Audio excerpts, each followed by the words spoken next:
Hello everyone, I'm John Oliver, and this is the last 700 years tonight with John Oliver.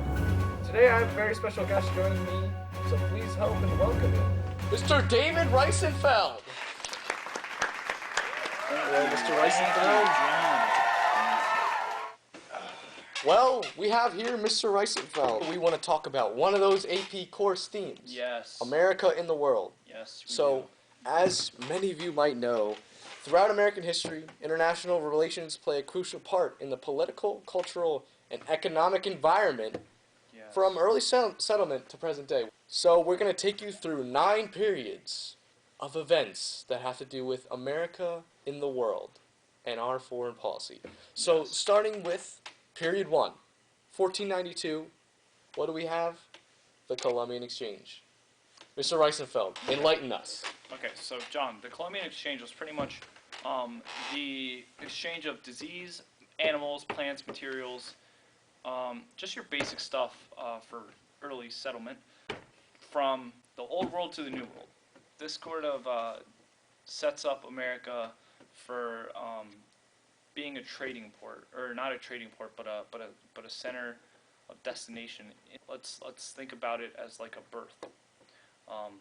And the Columbian Exchange is sort of the introduction of America to the rest of, or at least one other major continent.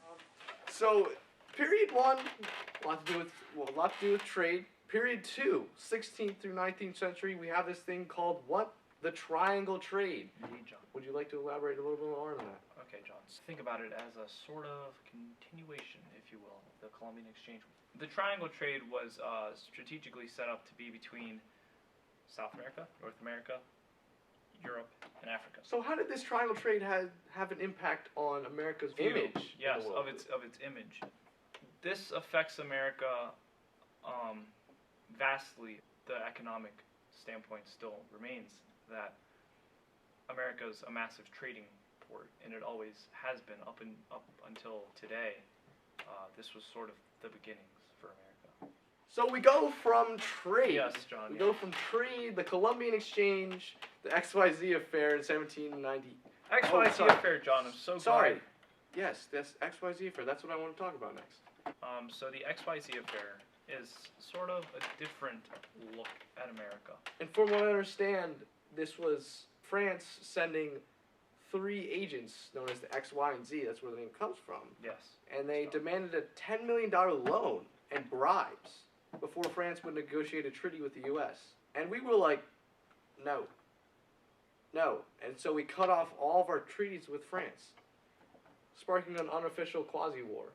It's sort of a step towards isolationism, if you will.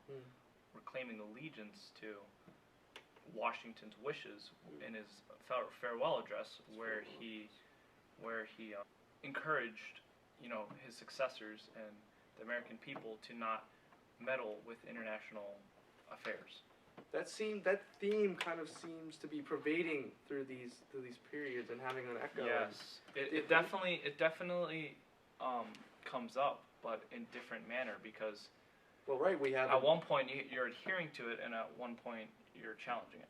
Well, in period 4 we have the Monroe Doctrine in 1820. Would you like to elaborate about that and how this also all relates, right? So the Monroe Doctrine, it pretty much stated that those who occupied U.S. territory or U.S. land that weren't authorized, it would be seen as an act of aggression, and it would have to be treated as such. It's interesting because though in the XYZ affair, America claimed, a sort of neutral stance, it's a risky step. So this worldview of like superiority, like yes, this Western Hemisphere is ours and no one else's. If someone comes in, we're gonna have war with them. Talk about how that John. Yeah, you know where this is going. The MD, the good old MD. I'm not talking about doctors. I'm talking about Manifest Destiny. Period 5. For those of you who don't know what Manifest Destiny is, let me quickly define it for you. It's the belief that Americans have the God-given right and the God-given obligation to expand. Well, I mean, we're in the 1800s now, so We have a lot of immigrants. So where are these immigrants going to go? These immigrants are going to go west, where legislation hasn't exactly, been solidified. Well, when we talk about manifest destiny, how does this relate? I mean, we have the Mexican government. We wanted to. And so, we John. wanted to make an agreement with the Mexican government, but they refused. And so, John, we requested to speak with one of their representatives. Correct? That is, yeah. Yes, and they would not meet with our representatives. So, our government sent in troops. Seems like a very superior attitude to kind of just invade a area that is not yours. So, John, can you see the progression that we've experienced in discussing these periods? We've gone from not to being neutral, to being aggressive, to low-key invasion. Well, we can see this sort of attitude also extending past, even when we get to the West Coast, even after we get California. Where do we go next? Well, we go overseas. Like we go overseas. And we find territories, just like Hawaii. Yes. Right? So period 6, annexation of Hawaii. How does this really relate to America and the world? And Americans feel that a monarchy is not a sufficient way to run a government. So we feel like our ideas are better.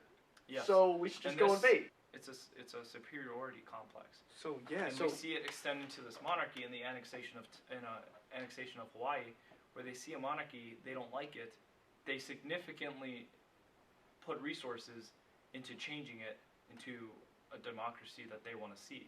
So this kind of speaks to the kind of mode that they're trying to run, where if they don't like the kind of government they see and they know that they can change it, they will change it. And that's what we see in Hawaii.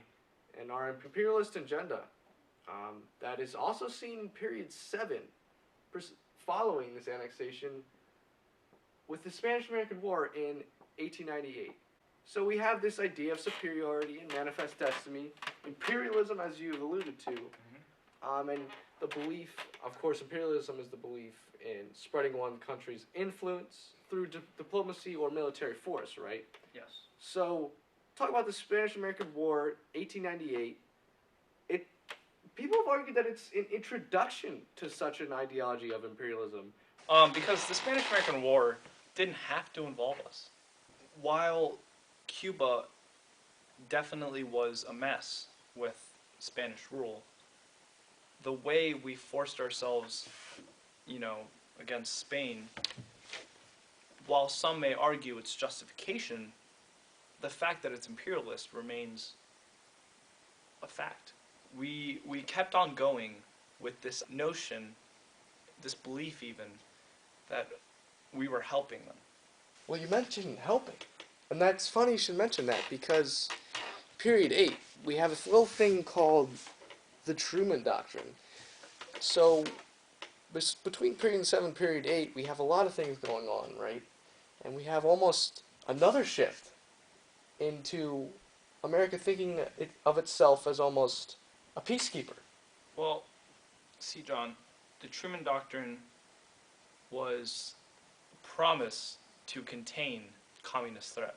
This is where you see you kind of see this Monroe Doctrine come full circle in a developmental way, because it's gone from the point where if we're involved, yes, we'll intervene, to even if we're not involved, if we feel we have the right or something would benefit if we intervened, then we intervene. And it seems like we're becoming less concerned with expanding now and more focused on our concerns with ideological warfare, right? So the Truman Doctrine has the crux of it. That's at least the way we present things.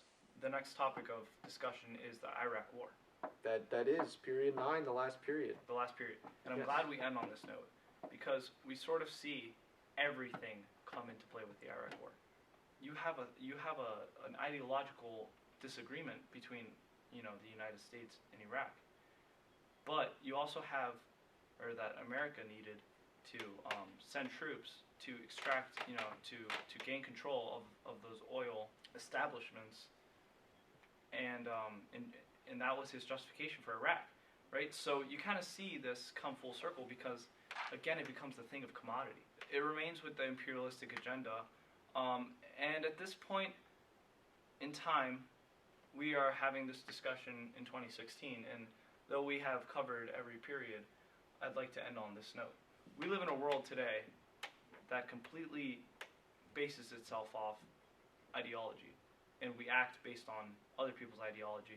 It almost seems like the progression of America and the world has very, very much so transitioned from trade to expansion to almost this ideological, imperialistic kind of agenda that we have. It's all very interesting, folks. There you have it. Mr. Reisenfeld's opinions on America and the world, not only 700 years ago, but today in the modern era. I'd like to thank you for coming.